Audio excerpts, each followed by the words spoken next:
Salve! Video ini adalah bagian kedua dari 3 video saya menanggapi seorang Protestan bernama Albert Rumampuk yang menyatakan bahwa 3 Bapak Gereja mengajarkan sola scriptura, yaitu Santo Athanasius dari Alexandria, Santo Cyrilius dari Alexandria, dan Santo Vincent dari Lerins.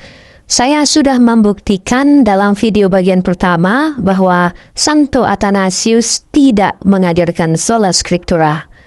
Adalah keahlian Paus Albert Rumampuk yang sok tahu itu, yang gemar memotong-motong keutuhan pengajaran Santo Athanasius, tipikal orang Protestan yang suka mencomot-comot ayat Alkitab, dan teknik cemotologi ini digunakannya juga pada ajaran Bapak Gereja.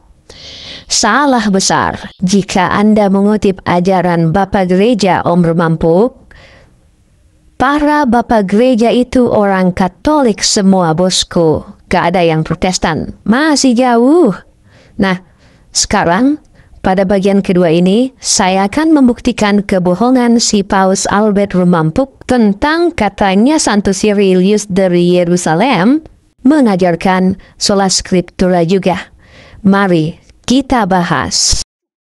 Aku percaya akan Roh Kudus, Gereja Kristus yang kudus, persekutuan para kudus, pengampunan dosa, kebangkitan badan, kehidupan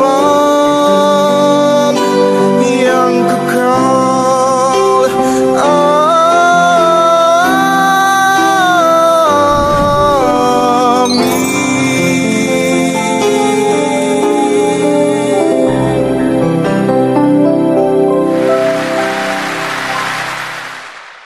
Oke, sebelum saya gaspol, mari kita dengarkan terlebih dahulu omong kosong apa yang dikatakan oleh Paus Albert Rumampuk ini terkait Santo Cyrilius dari Yerusalem.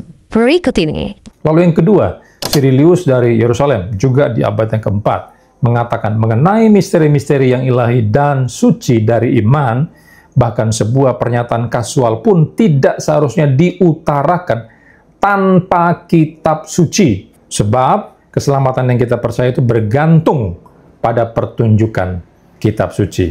Ada dalam Catechetical Lectures 4.1. Rumampuk. Semangat sekali kau memotong-motong ajaran Santo Cyrilius dari Yerusalem ya. Ini saya tampilkan tulisan Santo Cyrilius dari Yerusalem yang kau kutip itu lebih lengkap. Diambil dari Catechetical Lectures chapter 4 verse 1.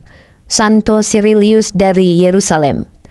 Mengenai hal-hal iman dan doktrin, belajarlah dengan keyakinan dan terimalah hanya ajaran yang sekarang akan disampaikan kepadamu oleh gereja dan yang telah diteguhkan oleh seluruh kitab suci.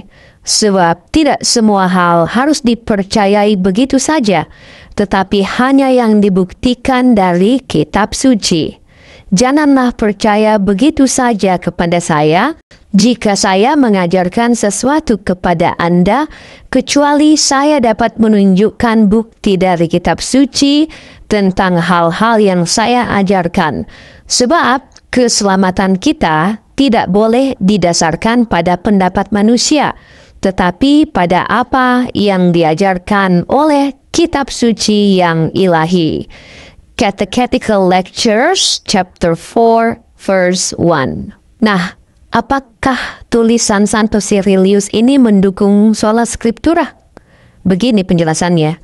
Meskipun dalam Catechetical Lectures 4 chapter 1 Santo Cyrilius menekankan bahwa ajaran harus didasarkan pada kitab suci, tetapi ia tidak mengajarkan sola scriptura dalam arti bahwa kitab suci adalah satu-satunya otoritas iman. Tidak sama sekali ya. Catechetical lectures yang ditulis oleh Santo Cyrilius dari Yerusalem ini itu harus dilihat secara menyeluruh. Tidak dipotong-potong, tidak dipenggal-penggal asal comot saja seperti yang kamu lakukan itu, Rumampu. Ya, saya berikan alasannya. Berikut beberapa alasan dan bukti mengapa tulisan Santo Cyrilius itu tidak berarti sola scriptura. Yang pertama, Santo Cyrilius menekankan otoritas gereja. Dalam kutipan tersebut, Santo Cyrilius meminta kepada para katikumen, yaitu orang yang sedang belajar agama Katolik, untuk belajar dari ajaran gereja yang telah diteguhkan oleh kitab suci. Dalam Catechetical Lectures, chapter 5, verse 12, Santo Cyrilius menulis seperti ini. Pelajari dengan sungguh-sungguh apa yang sekarang diajarkan oleh gereja dan catatlah dalam hatimu.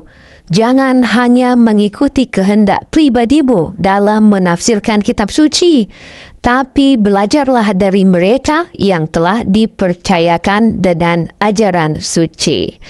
Cyrilius of Jerusalem, Catechetical Lectures, chapter 5, verse 12. Ini menunjukkan bahwa kitab suci bukan satu-satunya sumber otoritas, tetapi juga harus dipahami di dalam terang ajaran gereja. Kemudian yang kedua, Cyrilius juga mengakui tradisi suci. Di dalam Catechetical Lectures, chapter 4, verse 17, Cyrilius menekankan bahwa tradisi suci memiliki otoritas yang sama dengan kitab suci. Di situ ia menulis, peliharalah dengan setia tradisi-tradisi ini dan jangan menerimanya hanya dari kitab suci. Jangan percaya hanya kepada kata-kata tertulis, sebab banyak hal juga yang telah disampaikan secara lisan. Keduanya memiliki kekuatan yang sama untuk membimbing kita dalam iman yang benar. Cyrilius of Jerusalem, Catechetical Lectures, chapter 4, verse 17. Jadi, jelas ya, Santo Cyrilius dari Yerusalem itu membenarkan otoritas tradisi gereja dan magisterium gereja. Ini ada di dalam Catechetical Lectures yang sama dengan yang dikutip oleh si Rumampu. Kamu dengar itu, Rumampu? Kemudian yang ketiga, Santo Cyrilius dari Yerusalem mengajarkan bahwa gereja adalah pilar kebenaran. Itu bisa dilihat dalam tulisan beliau di Catechetical Lectures, chapter 18, verse 25, dokumen yang sama yang dikutip oleh Rumampuk.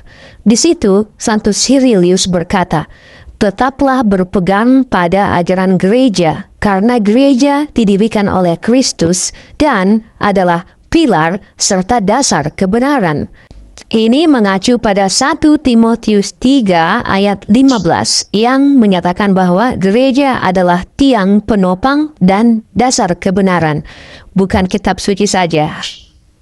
Jadi, kesimpulannya, walaupun dalam Catechetical Lectures chapter 4 verse 1 seperti yang dikutip oleh Rumampuk, Santo Cyrilius menekankan pentingnya kitab suci, tetapi ia tidak mengajarkan sola scriptura seperti yang dipahami oleh Reformasi Protestan. Yang pertama, kitab suci memiliki otoritas, tetapi harus dipahami dalam terang gereja, ya. Yang kedua, tradisi suci juga memiliki otoritas yang sama dengan kitab suci, ya. Dan yang ketiga, gereja adalah pilar dan dasar kebenaran. Jadi, ketiga ini adalah apa yang diimani oleh gereja Katolik sampai saat ini dan menjadi tiga sumber kebenaran. Yang pertama, kitab suci. Yang kedua, tradisi suci atau tradisi apostolik. Dan yang ketiga, kuasa mengajar gereja atau magisterium gereja. Jadi, yang diajarkan oleh Cyrilius itu sama dengan yang diajarkan oleh gereja Katolik. Karena gereja Katolik itulah gereja yang diimani oleh Santo Cyrilius dari Yerusalem. Beliaulah menjadi anggota atau salah satu uskup gereja Katolik di Yerusalem itu. Nah, dengan demikian, ajaran Santo Cyrilius dari Yerusalem itu sangat jauh lebih dekat dengan pemahaman gereja Katolik yang mengajarkan bahwa kitab suci, tradisi suci, dan gereja adalah sumber otoritas kebenaran Kristiani yang saling melengkapi. Begitu Rumampu 2.0. Berikutnya pada video ketiga saya akan memaparkan bahwa Santo Vincent dari Lerins itu tidak mengajarkan sola scriptura, tetapi mengajarkan bahwa sumber kebenaran Kristiani adalah Alkitab, tradisi suci gereja, dan magisterium gereja. Tambah merah telingamu Rumampu. Aku percaya akan Roh Kudus, gereja Kristus yang kudus.